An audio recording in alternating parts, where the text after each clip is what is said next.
sorcerers and dwarfs and dragons. But all of these classical motifs of the Arthurian romance are interpreted in symbolic form as representative of different aspects of spiritual life and the inner quest. And therefore we can read this narrative as an allegory for spiritual life. Now, the setting for the story is in 4th, 5th century England, the legendary city of Camelot, where King Arthur and his queen ruled wisely and well.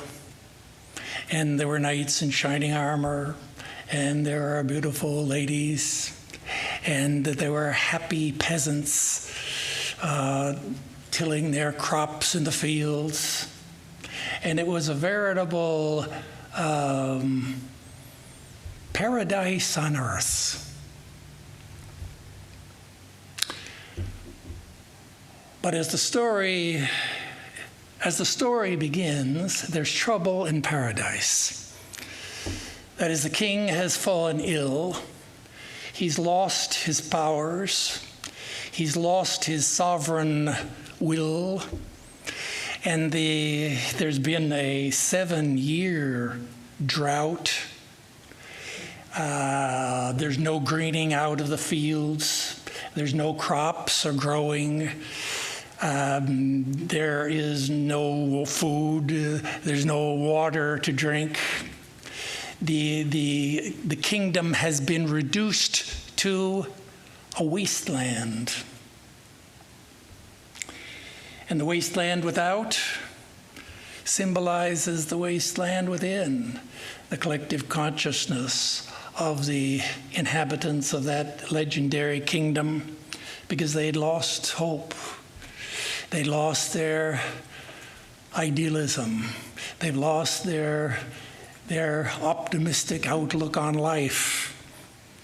And in fact, they were pretty much living in a state of existential despair.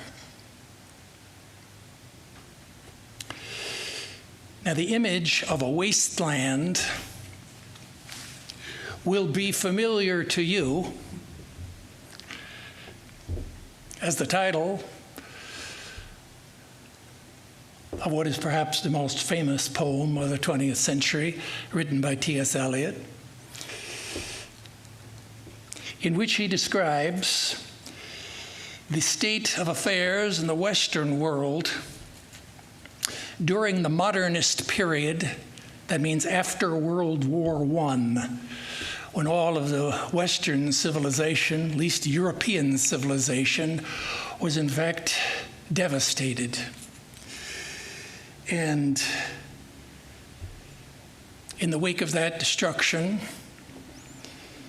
and that devastation in the external world, there was also a vast impact on the collective consciousness of the Western mind.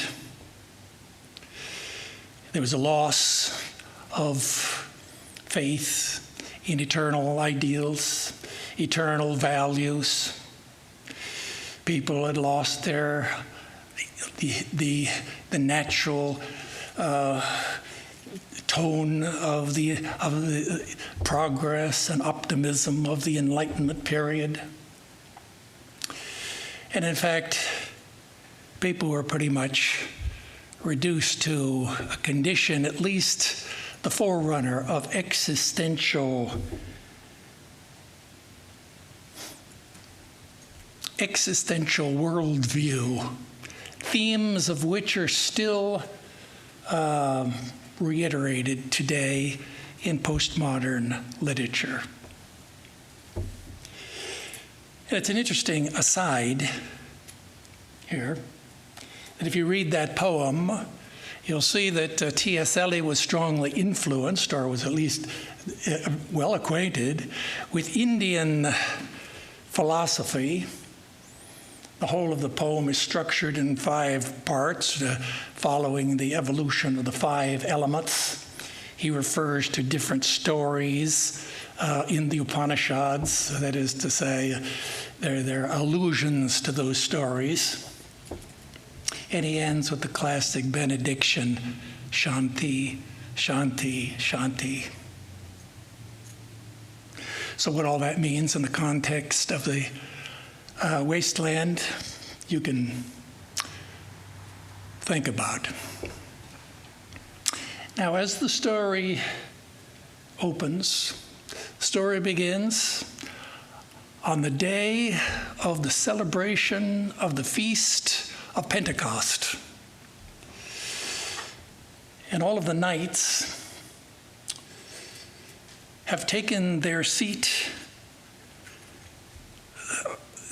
at the round table. Now you can see today an image, or a replica, 14th century replica of that round table in Winchester Castle. It had 25 seats. So let's say that there were 25 knights. One of those seats was called the perilous, that's the perilous seat. If you sit there, you will immediately be burned to ashes, unless you happen to be the chosen one, the one who is destined to discover the Grail. And the knights take their seats, and the last knight to enter, Sir Percival, Sir Galahad, and Sir Bors. These are the three knights. And Sir Galahad goes over, he sits there in the perilous seat, nothing happens, and they're all stunned and amazed. And at that very moment, there is an apparition of the Holy Grail, which appears before the seated knights in all of its shining radiance.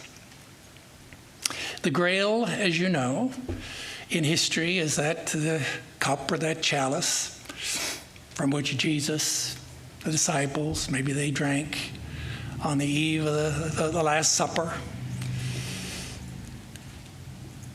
And it symbolizes, even today, the eternal life of the Christ consciousness. And we would say maybe it kind of symbolizes spirituality. It spiritualizes enlightenment. This is the Holy Grail. It's appeared before them, and no sooner do they see that Grail than they're all drawn inward. And they feel within themselves a call to adventure. They feel a great calling that this is our destiny, to seek out that Grail, which is seemingly lost, which is seemingly distant from the kingdom, and to know and understand and return with it to the kingdom. This is their calling. And in fact, the very next day, they all begin to prepare to leave the kingdom, and each one in turn takes leave of their family, their wives, and their friends, saddles up their horses with all of their weapons and accoutrements. And then the knights together depart from the kingdom. It's a great departure, a lot of fanfare. Everyone come out there to see them go. They're taking leave of the world, of the familiar world of light and happiness that they knew. And they're journeying off into a world, into the perilous forest, into a world that's shady and it's dark. And they're leaving a world of light into a world of shade and mystery, and a world of friends and loved ones to ride alone in their quest. They're leaving the old to seek out that which is new. And they're leaving the past to venture forth into the future. And so they ride off into the forest adventurous. Now in Western literature, the idea of the image that we have of a forest That's a motif. A forest is often associated with danger and with magic and with the, well, there are steep cliffs and rushing rivers. There are giants and dwarfs. There are maybe sorcerers and witches, and all of these in the shadows of the forest. We can compare that image with the idea of the forest in Indian tradition. In ancient India, the forest was a holy place. It was a place kind of great refuge. It was to the forest that everyone who wanted to pursue spiritual life who wanted to renounce the world and pursue a spiritual life, they left society and they went into the forest. And it was there that were the hermitages, the ashrams of the saints and sages. It was there that Rama and his family, the Pandava brothers, they took their refuge for many years in the forest. Now, in the quest of the Holy Grail, in this narrative, the forest is somewhere in the middle. It has aspects of both. And as the knights ride into the deeper and deeper, they become aware that they are on an esoteric mission. This is not an ordinary military mission. Everything seems to be different. And in fact, very soon, they come upon a monastery. It's an old Cistercian monastery. Cistercians were a branch of the Benedictine order. And there lived was a community of monks. And there the knights stopped. And they realized somehow that they had to settle there for a while, that they had to study, they had to learn. And so they became disciples of those monks. And they learned their teachings, and they took initiation from the elders of that monastery. And in so doing, they began to equip themselves with a whole new set of virtues that they would be required in order to be successful in the Grail quest. And we have to kind of sympathize with the knights, because now their goal and their purpose here was to become established in the heavenly virtues. You see, they already had many virtues. They were already, after all, knights in shining armor. And they were so regarded as the people in the kingdom. They were certainly men of moral character. They were regarded as the elites of the society in which they lived. They followed a strict code of honor, just as did the samurai in ancient Japan. And they had noble virtues like honor and courage and bravery and strength, all those classic Greek virtues. They were established in those, but they knew too that those virtues would not be sufficient in order to be successful in their quest, that they needed to acquire spiritual virtues.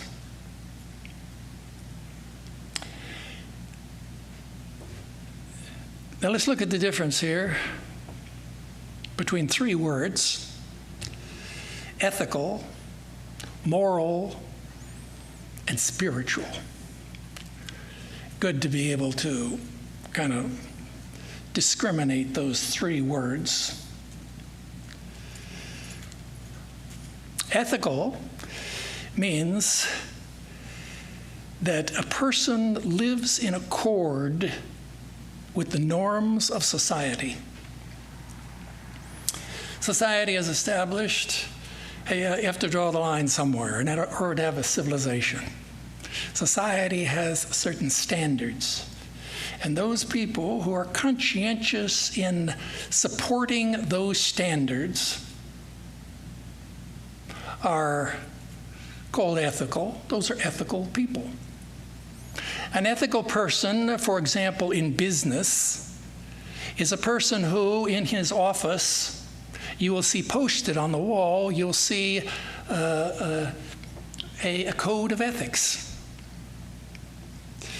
And the business adheres to that code of ethics in order to maintain a reputation for professionalism and for customer satisfaction.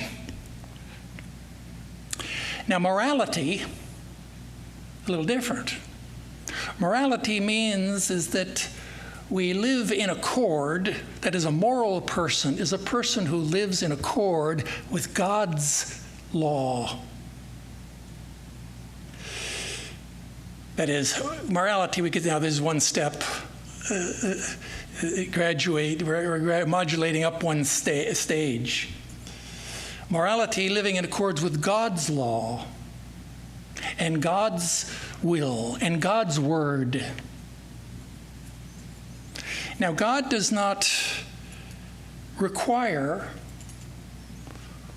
of us that we be moral saints. But he does require that we make an effort to avoid certain sinful activities. And that's why most of morality, the moral injunctions, that is to say, when we're using the word morality here in the common parlance, morality means is that we follow the injunctions, for example, of the Ten Commandments, and avoid those sins and vices, those 7 deadly sins, and those associated vices. And if we can do so, then we will qualify as being living a moral life. That is, a moral person is a person who eschews sinful activities. He's without sin. And a moral person is an upright, upstanding man of moral character, is regarded as a man who has a clean record. He hasn't broken any of the laws. And thus he's regarded as an upstanding, a moral citizen. Now, spirituality is a higher level. Spirituality goes beyond the call of duty. Spirituality in Western mysticism means that not only do you try to avoid sin, but you model your life on the life you live in the imitation of Christ. That you undergo a whole process of purgation, of purification, of sanctification, and of an active life of alchemical change. All this is associated with the word spirituality in Christian mysticism. In Indian religion, in Vedanta, the word spirituality, of course, acquires a whole different dimension of meaning, because it includes the idea of embraces the idea of the higher self, the spirit, the soul is not just the soul, it is the spirit. It's the Atman. It's the transpersonal, the impersonal self, and the impersonal God, includes and transcends the personal God and his laws and injunctions. And so we have a whole new domain here opens the whole definition of what we mean by spirituality. So this is the monks, the quest knights, this is their goal, to acquire the spiritual virtues, which are many in number, depending on in Eastern wisdom, depending on your path, depending on your spiritual path, there will be spiritual spiritual virtues and disciplines associated with that path. And so this is their goal, to acquire those foundational spiritual practices that are the basis for all of the yoga sadhanas. The knights, there they are. Now they're engaged in this acquisition of heavenly virtues. They already had so many virtues. Not only that, they were masters of military combat. They were used to being victorious, and now they had to live with humility. They were used to living as the highest, the masters of society, and now they had to learn to live as disciples. They were masters of weaponry and of horsemanship, and now they had to beat their swords into plowshares. Swords were much use anymore. They had to have symbolic weapons. As you know from your study of Indian mythology, you know that all of the gods and the goddesses are pictured with divine accessories. And then many of those are weapons. And those weapons are divine symbolic weapons, like the sword of discrimination that they use in the battle with the gods and the demons. And so this is another great theme of Western mysticism, that is, of spiritual warfare, the war of the spirit and the flesh. In any case, the knights acquire these heavenly virtues. And then, as the story goes, they begin to go off in divergent paths. And each one has their own adventures, many different lines of the plot, each one having experiences that prove their character and that reveal to them their shortcomings and their inner state of mind. The most famous of them may be Sir Lancelot. He sets off, and the first night he stops at an abandoned chapel. He goes indoors, and there he lies down. He falls asleep, and he has a dream. And in the dream, a wounded knight comes up and takes his horse and rides off in quest of the Grail. And when Lancelot awakens, he realizes, he looks outside, his horse is gone. He finds out this was not a dream, this was a vision. And he reveals to him how he has failed. Well, he's failed in the quest already. He's lost his horse, he's lost his weapons, and he realizes it's because of his pride. All his life he served the queen, he hasn't served the king. And so too, another line of story there. Sir Galahad competes in a jousting tournament, which he barely wins. Sir Gawain confronts the Green Knight and battles with that knight. Sir Percival confronts the Black Knight. Sir Percival also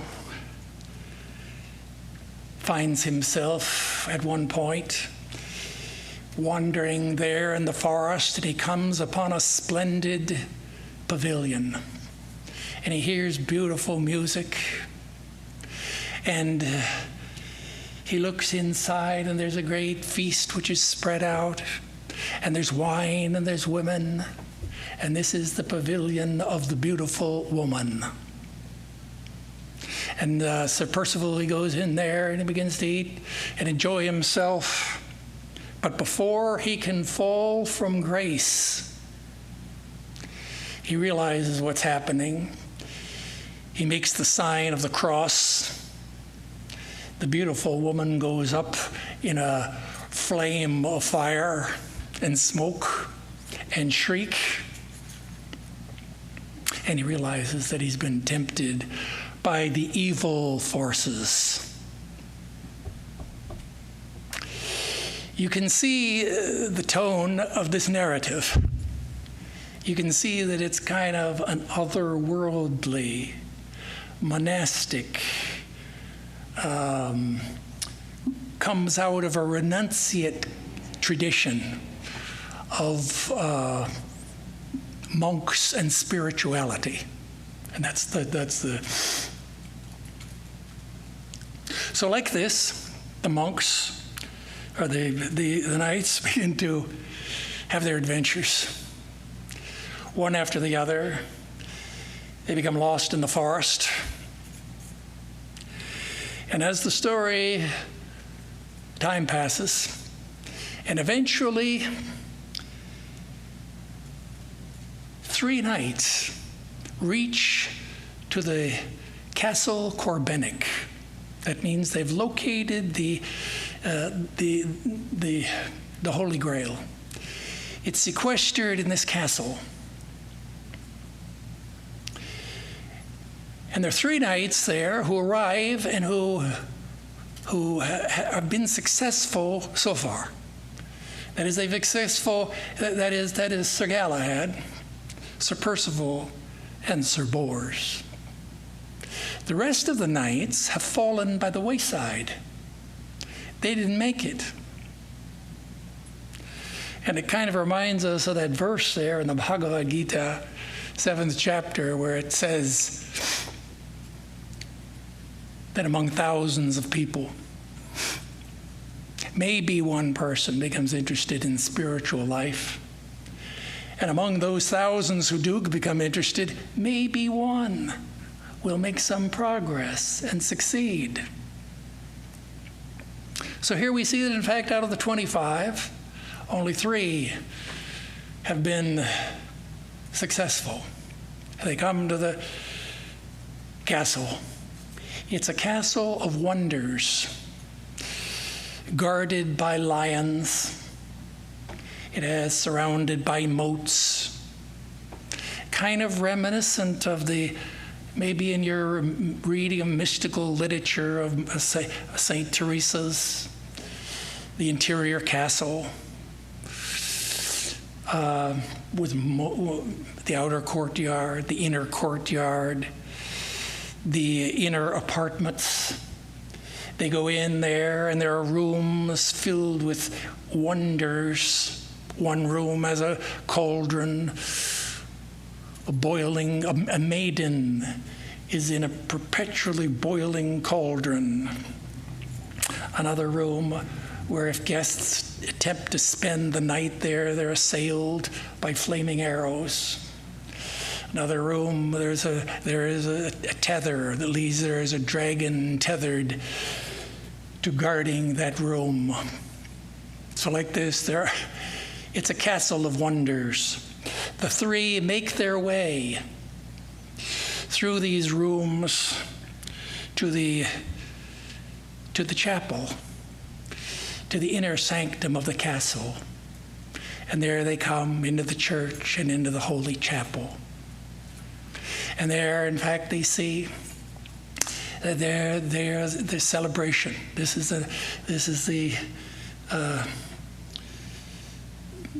the ongoing sacrament of the Eucharist. Joseph's presided over by Joseph of Arimathea. That is, you remember from the life of Jesus, who supervised the burial of Jesus.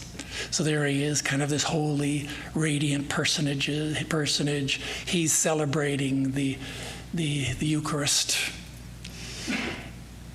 And the three monks, they take communion, and their Grail appears, and it's a wondrous occasion. And they all have spiritual visions. And Sir Galahad goes into an exalted, high state of mind. And as time passes, he remains in that high state.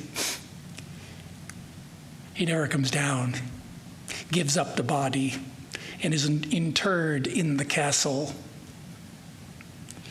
Sir Percival also, he comes down from his high vision experience, but he resolves then and there to remain, as to renounce the world and to remain as a monk living there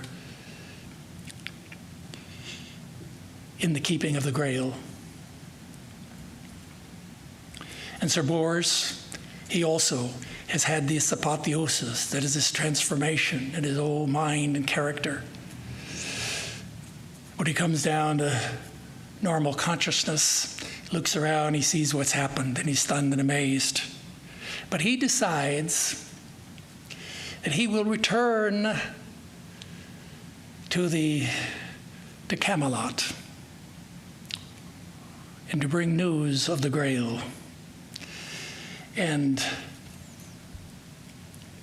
you remember how in Sri Ramakrishna reminds us there are the four travelers going along a road, and they came to a high wall. One of them said, I wonder what's on the other side of this wall. And he climbed up, he looked over, and there he saw a mart of joy. He said, so happy, he jumped over. Second one said, what was that? What was that? He climbed up the wall, looked over. He saw this mart of joy. He jumped over. Third one also climbed up. Finally, the fourth traveler is there. He himself climbs up the wall. He looks over. He sees the mart of joy, of happiness. He thinks to himself, But then he thinks, if I jump over, all the rest, then no one will know that there is such a place at all. So he climbed back down. And he would inform travelers and passers-by of what was on the other side of the wall. So in this spirit, Sir Bors, he returns now to Camelot. And he brings news of the safe keeping of the Grail and of the knowledge of the Grail. And this revives the king. The king regains his health. He regains his sovereignty. The spring comes. The rains begin to fall. There's greening out of the fields. And the poor peasants, they go out, they see things are growing, they get hope. Hopes are kindled, optimism is kindled, and happiness and joy returns to the kingdom. And so the great cycle of story is complete.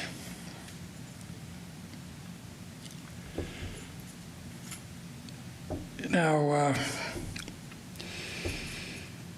the quest, this narrative, is obviously a religious work, but it goes beyond mere religion to mysticism, and to include mysticism and spirituality. And if we look at the whole story,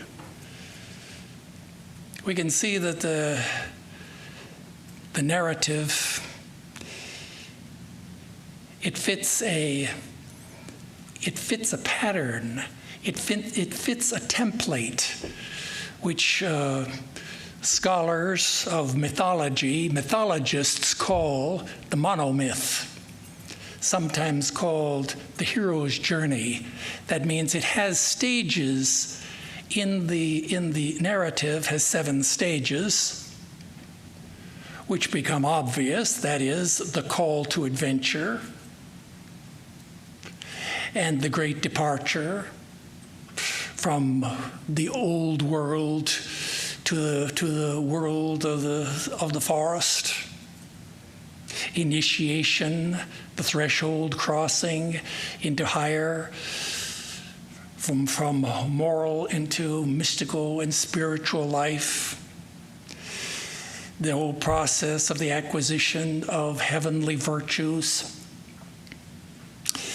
the trials and the tribulations, how each one of them underwent experiences and that they needed in order to change and to grow and to realize their goal. And finally, the apotheosis at Castle Corbenic, where they realized the goal and the purpose of their life. And then the great return, where it comes back to where it all began. So I think that I chose to talk about this subject this morning because I thought that it was, I think that fine art and great literature, whether it be ancient or medieval or modern or contemporary, is great value, helpful to us, to enable us to visualize our spiritual life. And as students of the Vedanta philosophy, we know very well that the Vedanta philosophy can take us on high flights of philosophical and metaphysical truths.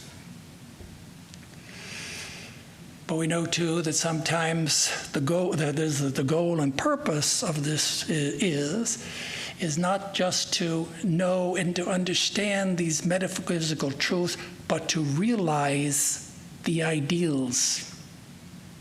Sometimes the ideals seem to be very high and very abstract and very metaphysical. And this is why Sri Krishna, this is why Arjuna, you remember the 2nd chapter of the Bhagavad Gita, after hearing a long discourse by Sri Krishna on the glories of the Atman and the metaphysics of the soul and the divine nature of the man of steady wisdom, all this high philosophy. After hearing all this high philosophy, Arjuna stops and he asks, he says, "Excuse me, sir, I have a question. This all is well and good, but can you tell me, how does this man of realization, how does he walk? How does he talk? What does he do all day long? How does he act?"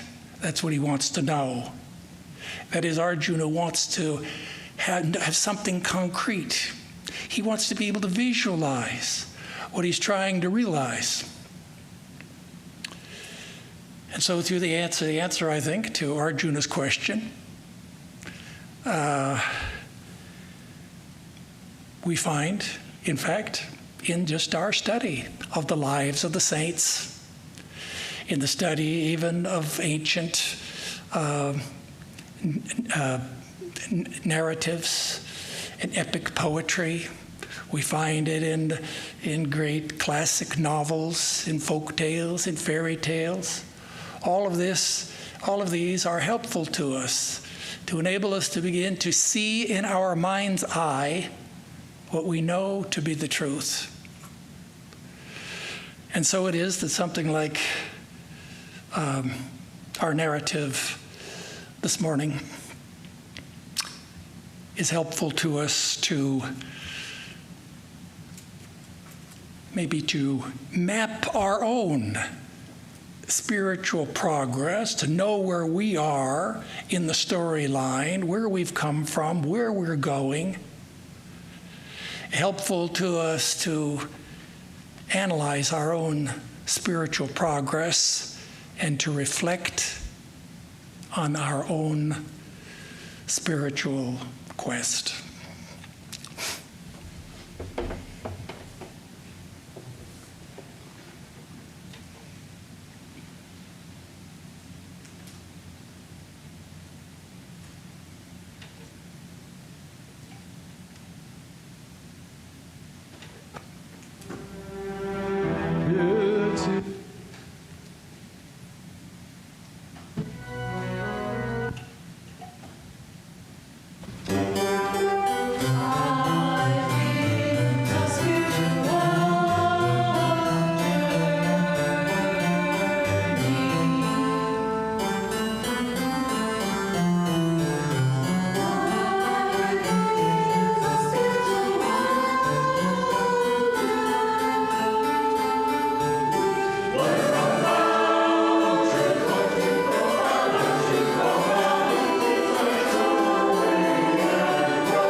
Thank you to Swami Vedarupananda for his interesting discussion of the Knights of the Round Table and their quest for the Holy Grail, and how that really is a model of spiritual life and the spiritual quest.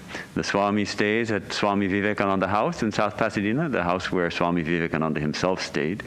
And you can visit the house by making an appointment with the Swami and sit in the room where Swami Vivekananda himself used to live. So that's really a great pilgrimage place for us right here in Southern California.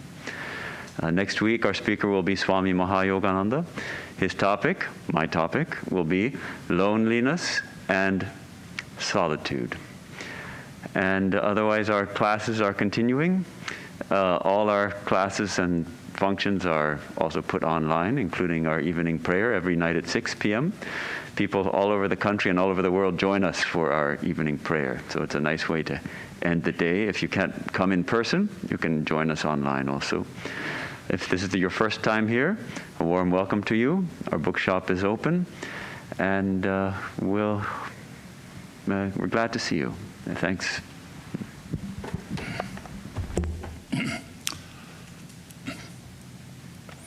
Om Dyo Shanti Antariksha Shanti Prithivi Shanti Apashanti Oshadaya Shanti Vanaspataya Shanti Vishwe Deva Shanti Brahma Shanti Saravam Shanti Shantireva Shanti Same Shantiredhi Om Shanti Shanti Shanti.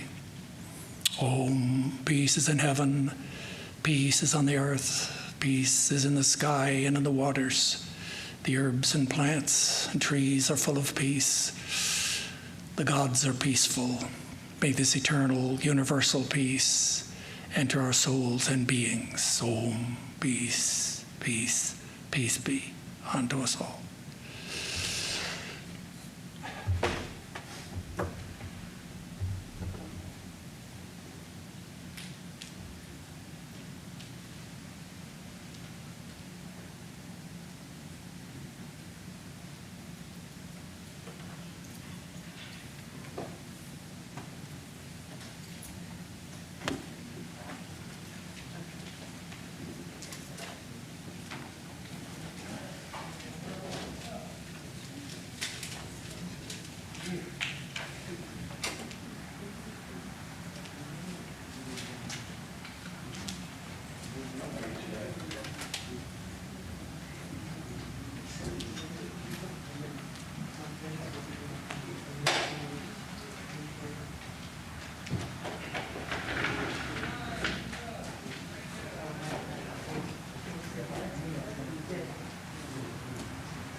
When you do walk into that?